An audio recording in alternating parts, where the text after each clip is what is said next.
रुक करते हैं उत्तर प्रदेश की और उत्तर प्रदेश में मिशन की तैयारियों में जुटी बीएसपी भी अब सॉफ्ट हिंदुत्व की राह पर चल पड़ी है। जी हाँ, कभी ब्राह्मणों को मनुवादी बताने और भगवान राम के नाम से भी परहेज करने वाली बहुजन समाज पार्टी ने न केवल भगवान राम की जन्मस्थली अयोध्या से ब्राह्मण सम्मेलनों की शुरुआत की है, वहीं अब बसपा कान्हा की नगरी मथुरा भी जाने को बेताब दिख रही है। प्रयागराज के गंगा पार इलाके के हंडिया विधानसभा क्षेत्र के सैदाबाद में प्रबुद्ध जन विचार गोष्ठी में शिरकत करने पहुंचे बसपा के राष्ट्रीय महासचिव सतीश चंद्र मिश्रा ने कहा कि ब्राह्मणों को एकजुट करने का उनका अभियान अब थमने वाला नहीं है।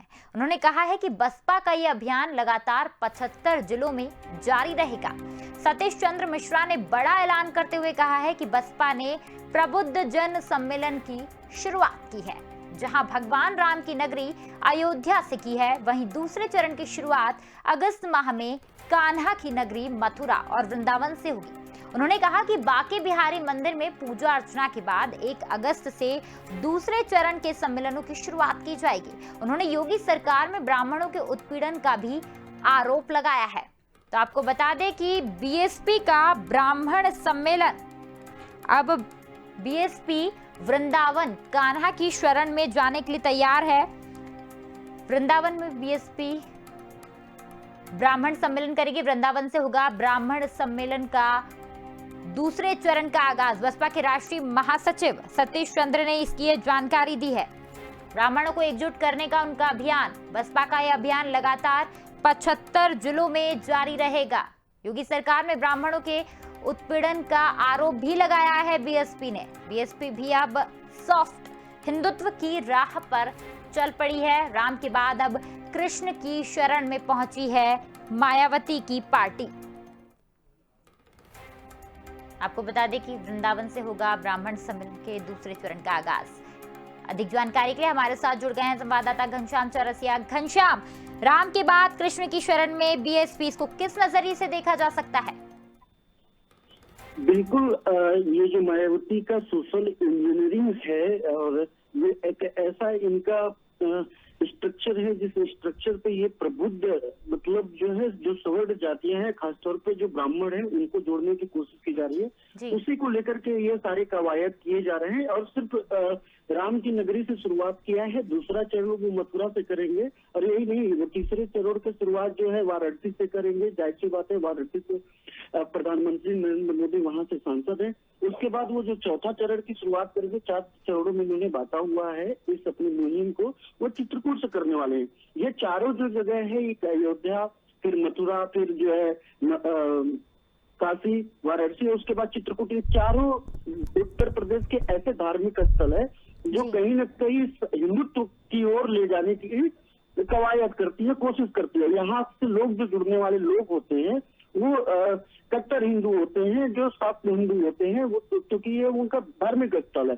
तो जाहिर सी बात है, वहां जाकर के एक संदेश देने की कोशिश की जा रही है कि इनके जो वोटर्स हैं कहीं न कहीं उनको जो है 2007 की तरह ब्राह्मणों को जिस तरीके से भारतीय जनता पार्टी से नाराजगी की बात ये लोग दिखा रहे हैं, बस समाजवादी पार्टी को बता रहे हैं कि ये लोग इनके साथ छलावा किए हैं, उसी के साथ ये मायावती का ये बहुत बड़ा एजेंडा है ब्राह्मण समाज को लेकर के, प्रबुद्ध समाज को लेकर के, जो ये तैयारी कर रही है।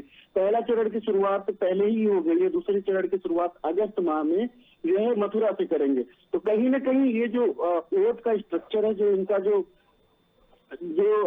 इनका एजेंडा है, सोशल इंजीनियरिंग है, उस पर 2007 में काफी कुछ कामयाब हुई थी मायावती।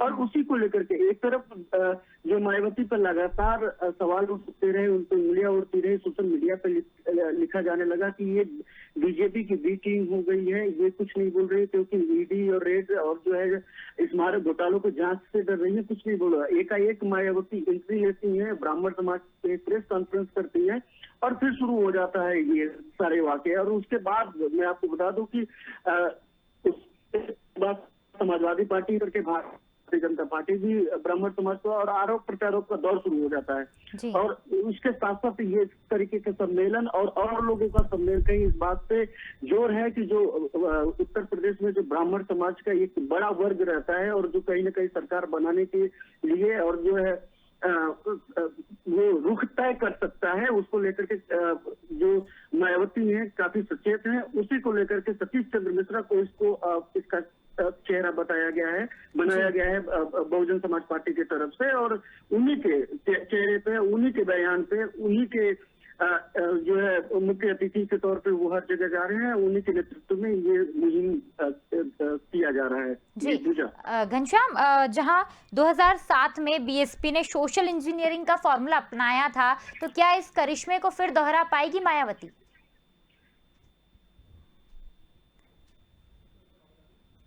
घनश्याम, क्या आप मुझे सुन पा रहे हैं? लगता है हमारा संपर्क घनश्याम से नहीं हो पा रहा। तो आपको बता दें कि बीएसपी का ब्राह्मण सम्मेलन, बीएसपी ने अब ब्राह्मण कार्ड खेला है वृंदावन में। सॉफ्ट हिंदुत्व पर चलेगी बीएसपी। राम के बाद अब कृष्ण की शरण में मायावती की पार्टी पहुंच गई है। वृंदावन से होगा ब्राह्मण सम्मेलन के दूसरे चरण का आगाज। बसपा के राष्ट्रीय महासचिव सतीश चंद्र मिश्रा ने इसकी जानकारी दी है। ब्राह्मणों को एकजुट करने का उनका अभियान अब थमने वाला नहीं है। बसपा का ये अभियान बता दें कि लगातार 75 जिलों में जारी रहेगा।